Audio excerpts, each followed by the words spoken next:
예민수의 경제 토크 퍼스트 프라임 리서치 손일호 팀장님 모셨는데요. 바이오 얘기를 하도록 하겠습니다. 요즘 제일 편안한 게 바이오 같아, 그죠? 네, 맞습니다. 반도체는 뭐 주도주라고 하는데 흔들리기 시작하니까 엄청 흔들리고, 물론 뭐 방산 이런 쪽도 좋지만 화장품 뭐 이런 쪽도 많이 흔들리는데 바이오는 좀 바이오 안에서 얘가 오르다가, 그죠? 예전처럼 급락은 별로 없고, 얘가 좀 쉬면 얘가 오르고, 그죠? 바이오가 강한 이유, 바이오를 봐야 되는 배경부터 말씀해 주십시오. 네, 확실하게 한 2주 전이나 한 달 정도면은 옥석을 잘 구분해서 매매를 하자라고 말씀드리고 맞아요. 했었는데 예.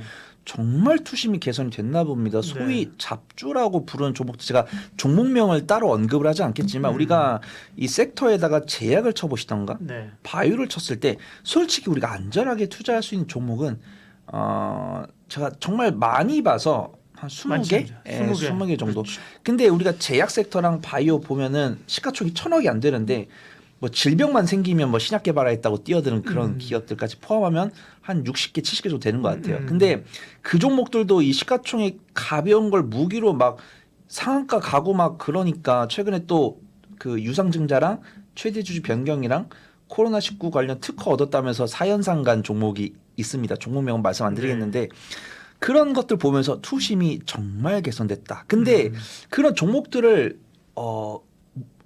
이렇게 좀 자제를 못 시켜드리는 게 수급이 좋아가지고 그래서 외국인과 기관이 그래, 조심하라는데 계속 올라가는데. 뭐.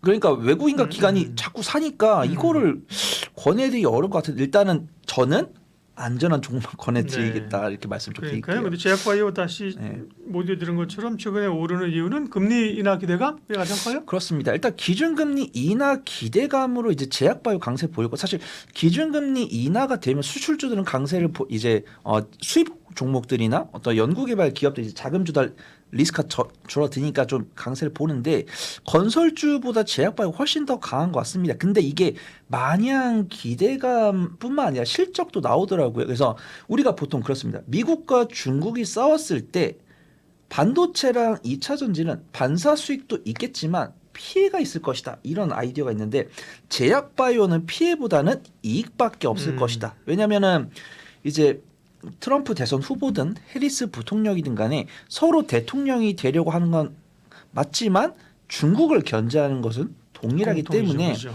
이 중국 바이오 기업을 견제했을 때는 국내 바이오 기업들이 수혜를 입을 것이다라는 아이디어가 있습니다.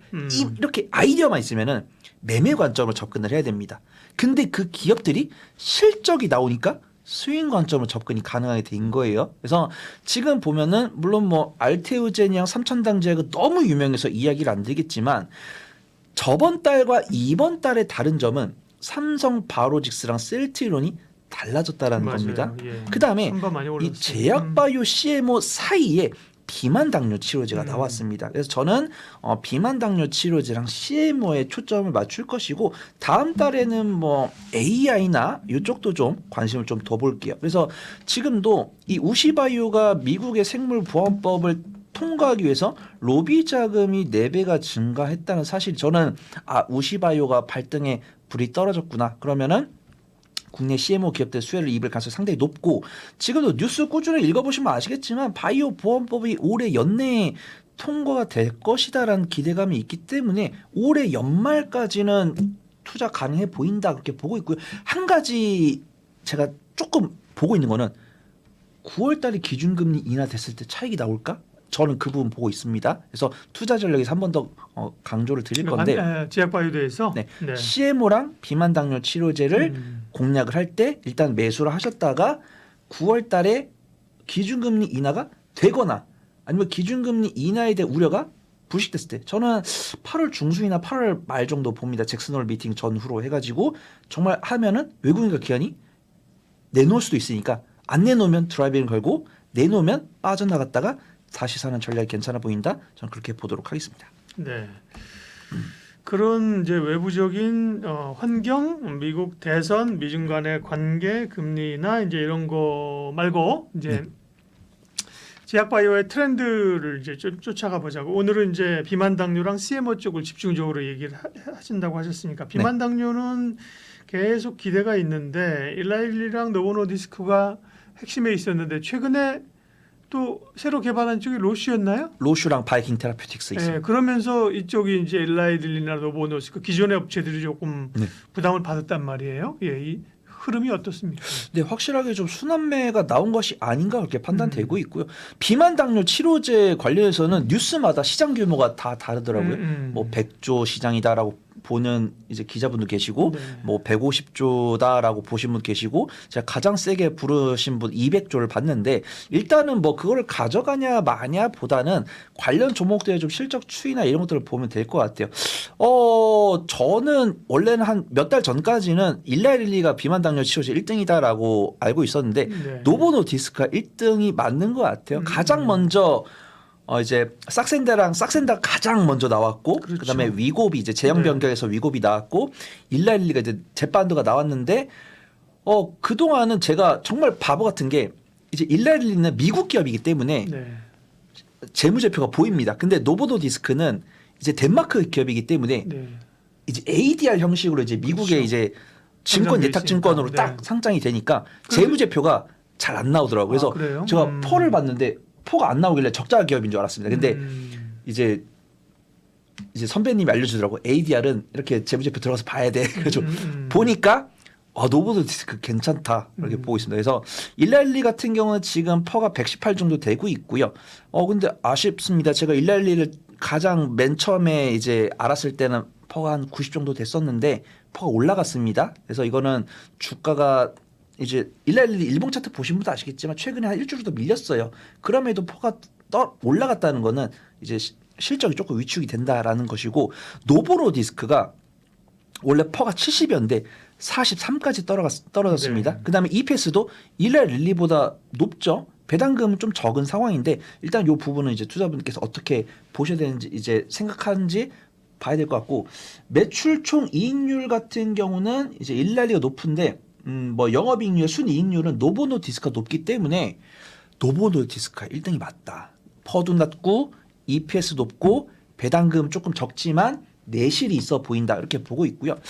로슈랑 바이킹 테라퓨틱스는 적자 기업입니다. 그래서 로슈 같은 경우는 이제 경구용 치료제 1상, 그다음에 바이킹 테라퓨틱스는 비만 당뇨 치료제 3상을 이제 진행을 하고 있기 때문에 우리가 실질적으로 비만 당뇨 치료제로 매출을 기록을 하고 있는 기업은 일라일리랑 노보노디스크고 그다음에 실적 폭발성은 로슈인데 왜냐하면 이제 경구용 치료제니까 우리가 이제 투약하기가 쉽잖아요. 그러니까 실적 퍼포먼스가 커질 건데 임상 1상이어가지고 몇 년을 기다려야 될지 아직은 잘 모르겠습니다. 그래서 일라일리랑 노보노디스크가 가장 전방 있고 바이킹 테라퓨틱스가 바짝 쫓고 있고 임상 3상이니까 바짝 쫓고 있고 그 다음에 이제 로슈가 약간 발톱을 숨긴 상태로 묵묵히 쫓아가고 있다. 그래서 이들이 실적이 언제 나온지는 조금 체크를 해봐야겠다 이렇게 네. 보고 있고요. 국내는 그 CMO 기업들하고 예, 그렇죠. 비만 당뇨부터 얘기하면 지금 비만 당뇨 얘기했으니까 국내에는 뭐 가장 밝은 종목은 지금 펩트론이잖아요. 펩트론이 네. 이제 약물 지속성을 이제 기술 이전을 해가지고 예. 마일스톤을 챙길 것이다라고 보고 있고 비만 당뇨 치료제를 개발을 하고 있는 기업들이 몇 가지 있죠. 일단은 한미약품이 인상 3상으로 제일 빠르고 한미약품이 제일 탑픽이고 일동제약도 사실 네. 하고 있고요. 임상 1상 단계이고 그다음에 유한양행도 하고 있습니다. 근데 제가 이 분량상 다 준비를 못했어요. 그래서 국내 비만 당뇨 치료제 검색을 해보시면은 어느 기업이 몇 상을 진행하고 있는지 다 나옵니다. 근데 저는 그 중에서도 약간 실적 가시화가 가까운 종목들. 저는 뭐 유한양행은 괜찮습니다. 유한양행까지는 봐줘요. 한미약품이랑 유한양행까지 봐주는데 일동제약은 권해드리기가 좀 어려울 것 같아요. 일동제약 같은 경우는 비만 당뇨 치료제를 제외하고서도 그 코로나19 임상 3상에서 포기를 했고 코로나19 임상 3상 그 코로나19를 투자하기 위해서 재무 가치가 많이 훼손이 됐습니다. 아마 아실 거예요. 그런 부분에서 이제 저는 펩트론 같은 경우는 사실 아무도 얘기 안 했거든요. 여기 보면 기술 수출이 비밀 유지 계약이고 물질 이전 계약인데 이 물질이 싹센다랑 관련이 있다라는 이야기가 나오기 때문에 다 공공연하게 이야기를 하고 다니시더라고요. 펩트론은 뭐 노보노디스크 관련주다 뭐 이런 식으로. 그다음에 인벤티지 랩도 솔직히 한미약품에 히읗도 안 꺼냈습니다.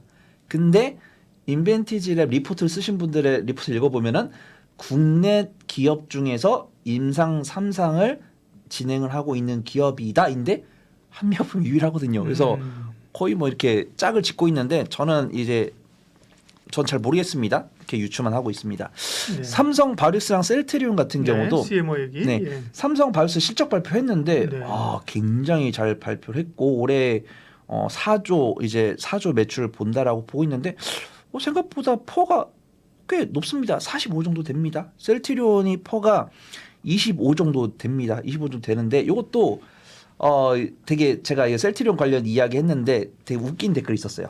이제 인플레시맙이라는 성분으로 이제 제형 변경을 해가지고 미국에다가 이제 FDA 신약 허가받은 거 이름이 진펜트라입니다. 근데 이제 이거를 유럽에다 수출한 거는 렘시마 SC예요. 근데 제가 그래서 이제 미국에서도 뭐 PBA 통과해가지고 보험사 환급을 받고 있고 이제 뭐 렘시마 SC가 유럽에서 점유 20% 통과했다라고 했는데 댓글로 진펜트라 이야기는 왜 안 하시나요?라고 해가지고 진펜트라랑 렘시마 SC가 성분은 똑같은데 이제 제형이 다른 겁니다. 그거 보시면 좋을 것 같고 제가 삼성 바이오스랑 셀트리온 중에서 사실은 재무제표로는 삼성 바이오스를 권해드려야 되는데 수급이 오늘 아신 분도 아시겠지만 삼성 바이오스는 외국인의 매도가 나오면서 차익이 조금 나왔습니다. 근데 셀트리온 같은 경우는 외국인의 순매수가 나오면서 우상향 기조 유지되고 있다. 근데 삼성 바이오스는 정말 분기 실적이 너무 견조하고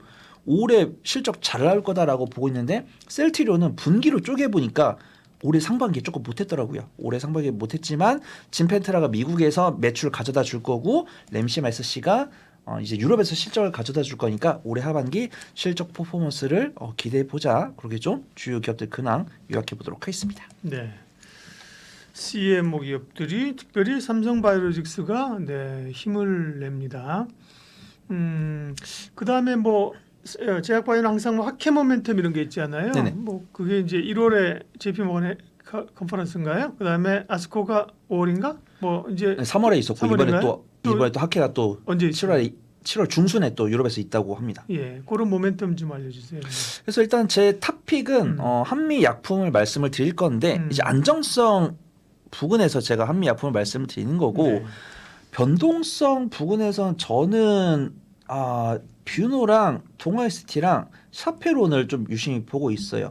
뉴로픽 같은 경우는 여기 리스트에 있는데 코넥스에 상장이 되어 있습니다. 코넥스. 네, 코스피랑 코스닥이 있지 않아요. 코넥스에 있습니다. 그래서 뉴로핏의 뉴스를 읽어보면 기술력이 상당히 있다라고 하지만 코넥스를 매매 가능하신 분이 얼마 안 계실 거니까 참고만 하시면 될 것 같고 샤페로는 기술력이 있다라는 평가를 받고 있지만 적자 기업입니다. 근데 기술특례 상장 기업이고 신규 상장 이제 상장한 지 1년 내외로 안 됐기 때문에 보유에는 문제가 없습니다. 근데 저는 적자 기업을 권하는 타입이 아니기 때문에 동아 ST랑 뷰노가 괜찮다라고 봐요. 그래서 동아 ST 같은 경우는 이제 ST팜과의 시너지도 있고 그다음에 이제 동아 약품 쪽 계열사이기 때문에 든든한 전방 기업을 갖고 있다.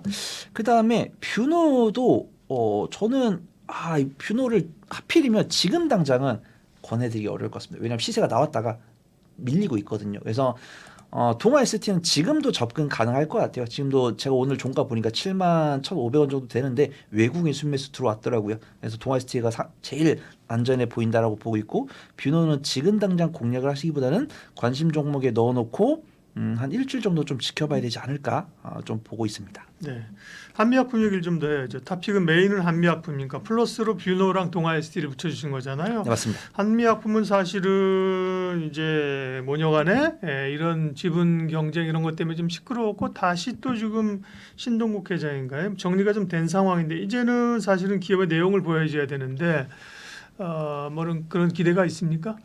네, 우선 이것도 제가 제일 하단에 조그맣게 넣어놨습니다. 예. 왜냐하면 이 경영권 분쟁을 너무 대놓고 이야기하면은 저 또 욕을 먹을 것 같아서 네. 이거는 그냥 소스처럼 나와주면 좋은. 그래서 일단 제가 그냥 평가를 아무도 안 해요. 근데 그냥 뭐 아들 형제가 이렇게 가져가려 그랬는데 약간 모녀 쪽이 뭐 했다. 근데 제가 뉴스를 봤는데 그 어머니 쪽은 사실 아들 쪽보다는 딸 분한테 주고 싶으셨나 봐요. 근데 그 이후로는 뭐 약간 좀 아들분들이 뭐 뺀질뺀질 하셨다 이런 글을 읽었습니다. 이거는 제 사견이고 제가 읽은 겁니다. 네. 근데 이제 그 신동국 회장도 한양정일 회장도 모르겠다. 예, 힘을 네, 실어주려다가 네.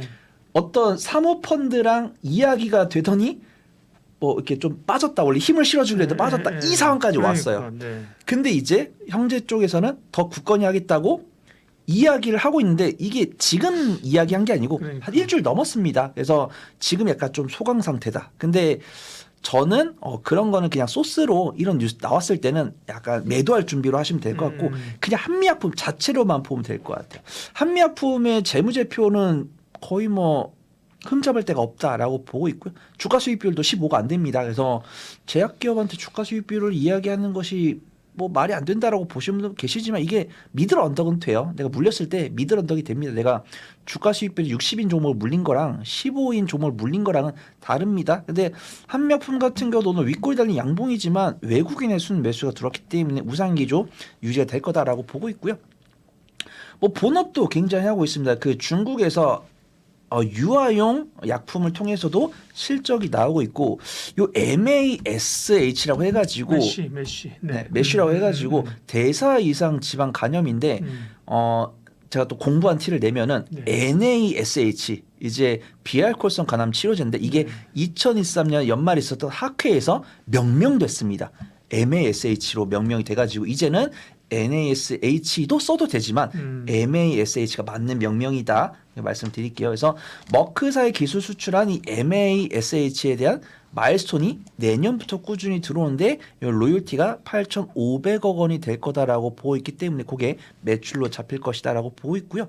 요것도 만약에 의료 AI 관련 종목들이 강세를 보인다고 한다면 일부 단기 변동성을 보여줄 것 같아요. 그래서 저도 이제 이 지분 경쟁 뉴스 보다가 내가 지분을 더 받아야 된다라고 이야기를 하고 있길래 그 근거를 보니까 나는 이 AI로 의약품 수요 예측을 통해서 비용을 줄일 거니까 나한테 투자를 해야 된다라고 그 따님이 이야기했어요. 부회장께서 이야기를 하셔가지고 이게 좀 단기적인 변동성이 될 수 있다라고 보고 있고요.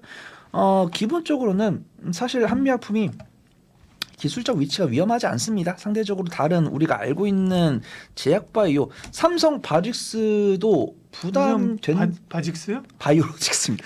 바이오로직스도 줄여서 얘기하시는데 삼바도 뭐 부담된다라고 하신 분들께는 뭐 드릴 말씀이 없는데 삼성 바이오스는 아마 올해 연말까지 계속 갈 거기 때문에 단기적으로 오른 건 부담되죠. 한 100만 원이 위로 그렇습니다. 좀 걸리는 가격이잖아요. 100만 원 돌파하면 또 최고가 영역이니까 그러니까 부담될 수 있다라고 95만 원 판단하고 찍었네. 있고 예.